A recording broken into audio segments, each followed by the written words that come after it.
I'll just go ahead and confess, like if I'm here and Jim is gone somewhere and there is some kind of farm exercise that needs to be done that wasn't anticipated, like there's a snake in the chicken coop. Okay. There is then, in addition to all of the things that have to be done, there's a lot of screaming.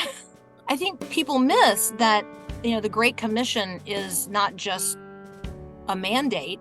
It's actually a making of a people. We aren't just given the Great Commission. We actually are the Great Commission. We are co-missionaries. And so I think that circling back around and just admitting that a lot of adults have never been discipled. Hello again, everyone. Dennis Allen with the Disciple Dilemma, along with my co-host Raymond Monroe, and we want to talk about, you guessed it, discipleship. A lot of people are saying something's wrong with discipleship in the West. Some would even suggest we may not even really know what we're doing as a modern-day disciple against the biblical model Jesus gave us. One of those people is with us today, Carmen LaBerge, who is a very well-known radio host, Faith Radio. She's also an author. She's a Princeton theologian. We got some interesting conversations going on today about this whole issue around discipleship. I hope you'll ride both parts, part one and part two, with us as we have a discussion about speaking the truth, Carmen's book, and how that affects discipleship. Here we go. Raymond, I am really fascinated today as we get this conversation going, because I think for the first time in my life, I found somebody who, as I describe them, there's 10 P's, maybe 11 P's that I can put on the table here to kind of set this person up. So this person has been a pastor, is a podcaster, is a planter, that's a farmer, is a Princetonian, is the president of, or was, lay committee for an interesting group that is something to do with now the Reformation Press, a published journalist. You can see her in a lot of places that you and I would recognize, like Christianity Today and so on and so forth. Page-making author. We're going to talk about her book today. Parent, which also infers that she's a bride, which means she has a partner, and she's participating in all these boards. And her name is Carmen LaBerge. Carmen, thank you for being with us on the Disciple Dilemma. Dennis and Raymond, thank you so much. Oh, glad to have you. Great. I don't think I've ever had anybody with all those P's before, so that was really sort of fun. How long and did I don't that think take you? Dennis, how long did that take you? Yeah, And that what feels was the like hard quite stuff? an exercise. Yeah. Well, I mean, I spent probably 40 seconds on that, Wow. which with my ADD means that was really impressive. Yeah. So I'm Grandma Carmen to 5 little people now. And I came into all of my kids. They all belong to Jim, and I married him 12 years ago. And so I came into 6 kids, and they've now, many of them grown up. 4 of them are now married, and 2 of them, one at college and one graduating this year. So it's tribal and it's so much fun. Wow. And are you saying also, as a grandparent, that you're actually on a farm? I mean, is this like a hobby farm? Is this like an image farm? What is this? So yeah, chickens, dogs, cows, corn. We have a little orchard. We have, if you go to my Facebook page, like you can watch me and one of our kids. We had to dig up the sweet potatoes because Jim was in Colorado hunting, and it was time, like we needed to get them out of the ground, and it hadn't rained in so long. It was literally like excavating them from concrete. It's so, so we do it all, and it's really fun. I don't know, we probably pressed 10 or 15 gallons of cider already this year from our apples. And yeah, it's a small farm, but we do everything. We do a little bit of everything. Our cows, we don't milk them. They're beef cows, but yeah. And 3 of our grown kids who are married live down the street. So this is like Martina Luther. I mean, you started a farm, you're a theologian, and here you are out here working the land. This is, I think that God intended us to cultivate. And I think that he intended us to cultivate a garden, right? I mean, initially, like that's the first job. But I think cultivating relationships, I think today cultivating culture, I think if you don't like the harvest of unrighteousness you see around you, you can apply all of the like agrarian wisdom that there is in the Bible, and you can dig it up. You can reseed it. You can overseed it. You can, I mean, God's going to give the growth, but I think we're supposed to produce a harvest of righteousness in our lives. So for me, all of the dirt is a good fit.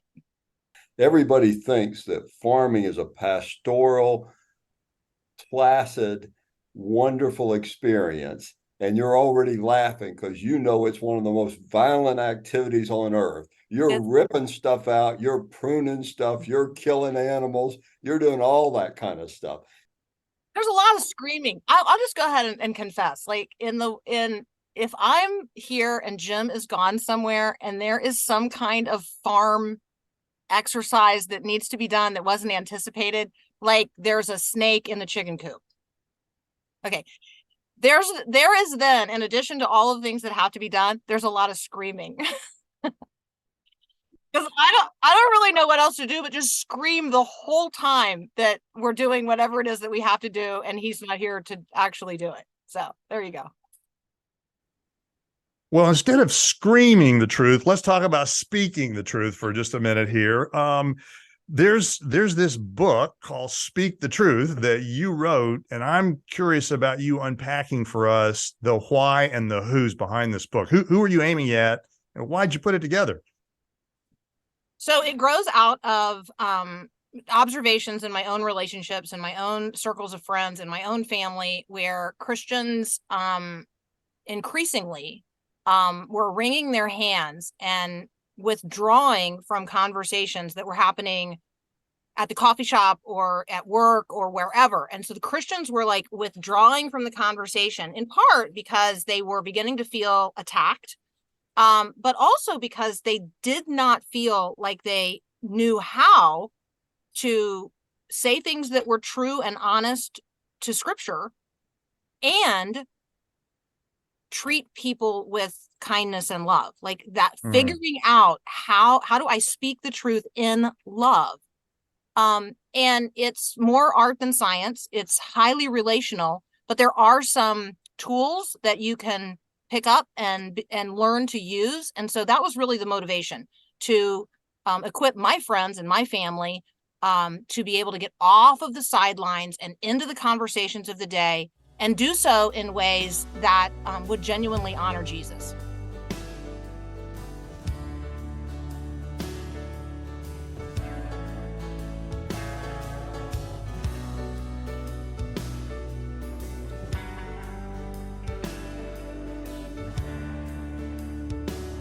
Are you sort of the extrovert in the family, Carmen, and you're trying to shove this down your family's throat, or are you expecting all of us to be like you? What's going on?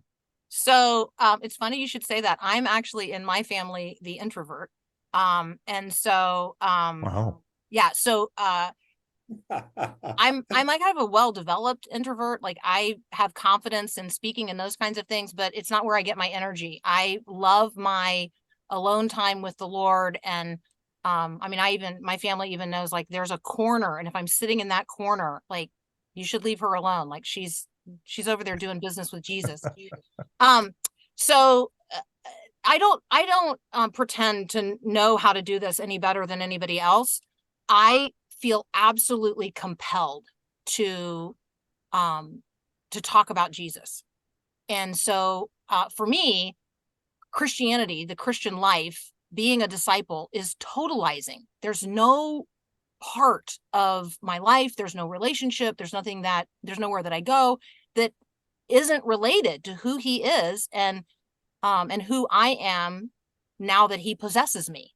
And so for me, these are tools that I learned how to use along a journey of discipleship that is obviously continuing. And so, some of what I share are the mistakes that I made along the way, or the conversions that I've experienced. Like, I would say one of the major conversions in my own life that I experienced along the way was the transition, or the transformation, really, from being like angry with people who reject what the Bible says, particularly people who then present themselves as Christians and they want to be in leadership roles in the church. And I'm like, now, wait a minute, I used to be really angry at them. And then I realized, okay, so I don't think anger is necessarily the right affect. Once God changed the way I actually see people who are held captive by an enemy, and they are absolutely living in a delusion, they believe what they're saying. Well, I'm not angry at that. That makes me incredibly, desperately sad. And so instead of anger, I now have this deep sympathy, deep, like grief level pity. Now, you can't tell people that because nobody wants to be grief level pitied, especially by somebody that they think is like, a crazy Jesus person. But it's a completely different motivation of engagement. And you see literally like God gives you these eyes to like see that they're being held captive as a prisoner of war, because that's what they are. And so instead of being angry at them, I mean, who's going to be angry at a prisoner of war? Like, that is not the right affect. The right affect is this desperate sympathy. And then I'm going to stand right there close enough to liberate them if it's absolutely anywhere in my power to do so. So it's that standing close to the fire that some might be snatched. So whatever that is, I don't think it's extroversion as much as, I guess I hope it's Jesus-y. Having been involved with Dennis on the podcast and all, I have found that it's relatively easy within my professional life to begin to talk to people about the disciple dilemma as an activity I'm in. And right, that opens good. the door to just tell them about Jesus in a way that's just really not threatening, because I'm just sharing with them some of my life. And what you were saying, it seemed to me, is sort of fundamental, because I'd sent Dennis an article just in the last couple of weeks about a survey of people leaving the church, whether they were deeply Christian but just stopped going to church, or whether they were rejecting church. And they all attributed their movement away from the church not to the teaching or even the doctrine or practices. It was the lack of community, a lack of really connecting with people, so that when I begin to talk about the gospel, it's not a sales pitch that's unwelcome, but just a sharing of who I am and why I care about them. Yeah, I would say that that's absolutely correct. Jesus leads with grace. He's completely full to the brim of both grace and truth, but he leads with grace. And he never hesitates to communicate the truth. But it's more times than not the second act. The first act is dealing with the person. I'm thinking here of the woman that we describe as caught in adultery. The first act is an act of compassion. It's an act of grace. Sure. It's not go and sin no more. He gets there, doesn't he? But it's not where he starts. He starts with her and her need and her life experience and where she is and the culture of her day. And it's, yeah. So it's brimming, that story is brimming with grace. And yet definitely, we get to the place where we understand that the truth is still the truth. And he's not going to be any less than fully truthful. He is the truth. Truth is a person. And I think that instead of the gospel being some abstract set of ideas that we're trying to get people to agree to, it is about meeting people, getting to know people, and then introducing them to the other person, the person who now animates our lives. And that is Jesus. And so I think we can get in the way sometimes. There's often too much me and not enough thee in relationships. And so I appreciate, Raymond, your real desire to be communicating the gospel. And I would say that in my experience, most of it is not, okay, here are the 3 points I need to make, or here's the Roman road I need you to walk down, or it's just not that propositional. It's much more relational. Yeah, and one of the things you and I talked about in passing before we started this whole thing was the notion of narrative and story, as a primary way of communicating rather than propositions. People aren't looking for truthful propositions. We're in a sort of postmodern world where we're tribal, and tribes have stories, and individual people have stories of how they fit within their identity, the different communities they're involved in. And it's perfectly reasonable to share with other people who I am in terms of my story.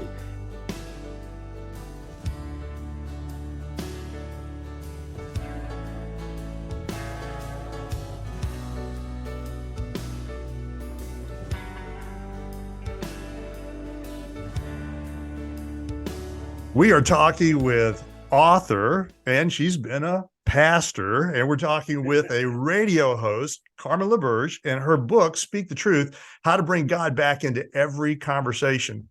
Carmen, I'm interested in, just because we call this thing the disciple dilemma, and we talk about how Western Christianity has in some ways lost its grip on what the biblical meaning, the full biblical meaning of discipleship is all about. I'm really kind of interested in your thoughts about how you see disciples intersecting the themes in your book, how you see disciples not today really understanding themes in your book. How would you contrast the get it versus need to get it in the book that you've produced here? So we received from Jesus a great commission, and I think maybe a lot of people have it memorized, right? They can tell you what the great commission is. Again, propositionally, go and make disciples of all nations, baptize them in the name of the Father and the Son and the Holy Spirit, teach them to obey everything I've commanded you. And remember, I'm with you always to the end of the age. It rolls off the tongue, right? But just because I can repeat something back to you, it doesn't mean I even know what a disciple is. And so part of my sense is that people know they're supposed to speak the truth. People know they're supposed to be an ambassador of the kingdom in the midst of the kingdoms of this world, or people know they're supposed to be representing Christ. I like to say representing Christ, just slow the word down a little bit. I think they know, there's a bit of a supposed to in all of that.